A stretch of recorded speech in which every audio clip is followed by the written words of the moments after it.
Hi friends, welcome to Faris home food. இன்றைக்கி வந்து டேஸ்டியான சுவையான செட்டிநாடு மட்டன் கறி எப்படி செய்யலான்னு பார்க்கலாம். இது ரொம்பவும் நல்லா டேஸ்ட்டாக இருக்கும். டிஃபனுக்கு எல்லாத்துக்குமே ரொம்பவும் நல்லாயிருக்கும். இட்லி, தோசை, சப்பாத்தி, பரோட்டா, இடியாப்பம், சுட சுட ரைஸு, சாம்பார் சாதம், ரசம் சாதம் எல்லாத்துக்கும் சாப்பிட்றதுக்கு ரொம்பவும் அருமையாக இருக்கும். வாங்க இந்த டேஸ்டியான சூப்பரான செட்டிநாடு மட்டன் கறி எப்படி செய்யலான்னு பார்க்கலாம். வீடியோக்குள்ளே போய் பார்க்கலாம். வீடியோக்குள்ளே போய் பார்க்கறதுக்கு முன்னாடி நம்மளுடைய சேனலை சப்ஸ்கிரைப் பண்ணாதவங்க சப்ஸ்கிரைப் பண்ணிக்கோங்க. தேங்க்யூ.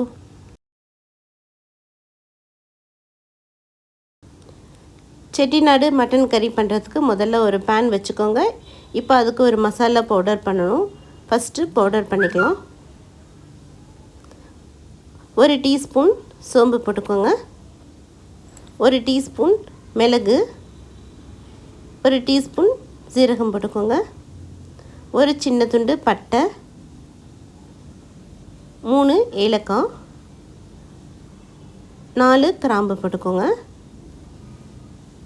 எல்லாம் போட்டு நல்லா வறுத்துக்கோங்க. தீயாமல் மசாலா வாசனை வர வரைக்கும் நல்லா வறுத்துக்கோங்க. உங்களுக்கே தெரியும், வறுக்கும்போது நல்ல ஒரு மணம் வரும். அது வரைக்கும் வறுத்துக்கோங்க. இப்போ 3/4 கிலோ கறிக்கு நான் இந்த அளவு போட்டிருக்கேன். நீங்கள் போட்டிருக்கிற கறிக்கு ஏற்ற மாதிரி அளவு போட்டுக்கோங்க. இப்போ பாருங்கள், நல்லா பொன்னிறமாக நல்லா வறுத்தாச்சு. நல்ல மணமாக இருக்குது. இப்போ வாங்க இதை ஸ்டவ் ஆஃப் பண்ணிவிட்டு ஒரு பிளேட்டுக்கு மாற்றிக்கலாம். பாருங்கள், நல்லா வறுத்தெடுத்தாச்சு. இப்போ இதை நல்லா ஆற வச்சுட்டு நல்லா மிக்சியில் தண்ணி ஊற்றி நல்லா நைஸ் பேஸ்ட்டாக அரைச்சிக்கலாம். பாருங்கள், நல்லா மிளகு, சீரகம், சோம்பு, பட்டை, கிராம்பு, ஏலக்காய் நல்லா நைஸாக தண்ணி ஊற்றி அரைச்சாச்சு. நீங்களும் தண்ணி ஊற்றி அரைச்சிக்கோங்க. உங்களுக்கு அரைப்படலைன்னா கொஞ்சம் 2 வெங்காயம் போட்டு அரைச்சிக்கோங்க. மட்டன் கிரேவிக்கு 200 கிராம் சின்ன வெங்காயம் தோல் உரித்து பொடிசாக நறுக்கி வச்சுருக்கிறேன். மட்டன் 3/4 கிலோ மட்டன் எடுத்து வச்சுருக்கிறேன், எலும்போடு சேர்த்து. அடுத்து 1 டீஸ்பூன் இஞ்சி பூண்டு பேஸ்ட்டு, ஒரு பழுத்த தக்காளி சின்னதாக கட் பண்ணி வச்சுக்கோங்க. குக்கர் வச்சுக்கோங்க. நான் இன்றைக்கி குக்கரில் தான் மட்டன் பண்ண போகிறேன். மட்டனுக்கு தேவையான அளவுக்கு எண்ணெய் ஊற்றிக்கோங்க. எண்ணெய் சூடாகட்டும். 2 பிரிஞ்சி இலை போட்டுக்கோங்க. 1/4 டீஸ்பூன் சோம்பு போட்டுக்கோங்க. பொடியாக நறுக்கின 200 கிராம் சின்ன வெங்காயம் போட்டுக்கலாம். உங்கள்கிட்ட சின்ன வெங்காயம் இல்லைன்னா நீங்கள் பெரிய வெங்காயம் கூட போட்டுக்கலாம், உங்கள் விருப்பம்தான். ஆனால் இந்த செட்டிநாட்டு மட்டன் கிரேவிக்கு சின்ன வெங்காயம் போடும்போது நல்லா டேஸ்ட்டாக இருக்கும். இப்போ வெங்காயத்தை நல்லா பொன்னிறமாக ஆற வரைக்கும் நல்லா வதக்கிக்கோங்க. வெங்காயம் நல்லா வதங்கினதும் 1 டீஸ்பூன் இஞ்சி பூண்டு பேஸ்ட் போட்டுக்கோங்க. உங்கள்கிட்ட இஞ்சி பூண்டு தனித்தனியாக இருந்ததுன்னா 1/2 டீஸ்பூன் இஞ்சி, 1/2 டீஸ்பூன் பூண்டு போட்டுக்கோங்க. ஒன்றா அரைச்சிருந்தீங்கன்னா 1 டீஸ்பூன் போட்டுக்கோங்க. அப்போவே ஃப்ரெஷ்ஷாக அரைச்சி இஞ்சி பூண்டு போட்டிங்கன்னா நல்லா மசாலா டேஸ்ட்டாக இருக்கும். இஞ்சி பூண்டு போட்டுட்டு நல்லா வதக்கிக்கோங்க. இஞ்சி பூண்டு போட்டோடனே அடி பிடிக்கும், அதனால் பார்த்து கொஞ்சம் கிளறி விட்டுக்கோங்க.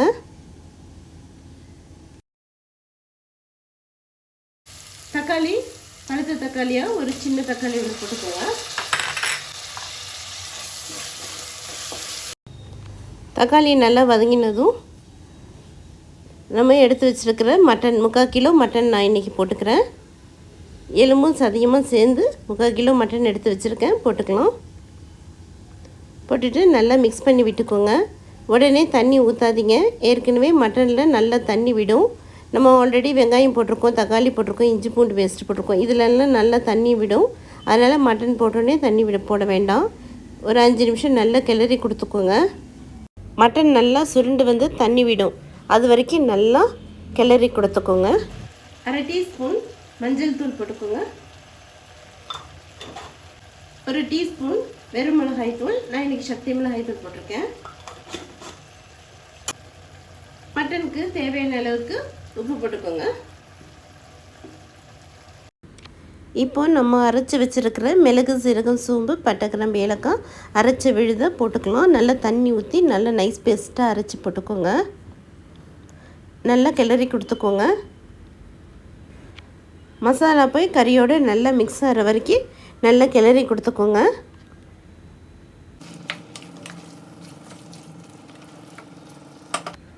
எப்போவுமே மட்டன் வாங்கி நம்ம பண்ணும்போது உடனே வாங்கி உடனே சமைச்சிருங்க. அப்போ தான் ரொம்பவும் நல்லா டேஸ்ட்டாக இருக்கும். அதே மாதிரி நம்ம இஞ்சி பூண்டும் சரி ஃப்ரெஷ்ஷாக அரைச்சி நம்ம மசாலா போட்டு பண்ணும்போது அதோடய கிரேவியோட டேஸ்ட்டே வேறு மாதிரி இருக்கும். நம்ம ஃப்ரிட்ஜில் வச்சு பண்ணிங்கன்னா டேஸ்ட் எல்லாமே போயிடும், சத்துக்களும் போயிடும். அப்புறம் ஒரு மாதிரி சக்கை மாதிரி இருக்கும் மட்டன். அப்போவே வாங்கி அப்போவே சமைச்சு பாருங்கள், சூப்பராக இருக்கும். அந்த மட்டனுடைய ஒரிஜினல் டேஸ்ட் அப்படியே இருக்கும். நல்லா கிளறி கொடுத்தாச்சு. உப்பு காரம் எல்லாம் செக் பண்ணிக்கோங்க.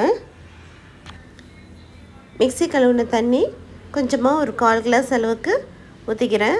ரொம்ப தண்ணி ஊற்றாதீங்க, ஒரு 1/4 கிளாஸ் தண்ணி மட்டும் ஊற்றிக்கோங்க. இன்றைக்கி நம்ம கிரேவி தான் பண்ண போகிறோம், அதனால் ரொம்ப தண்ணி வேண்டாம், 1/4 கிளாஸ் தண்ணி மட்டும் போதும்.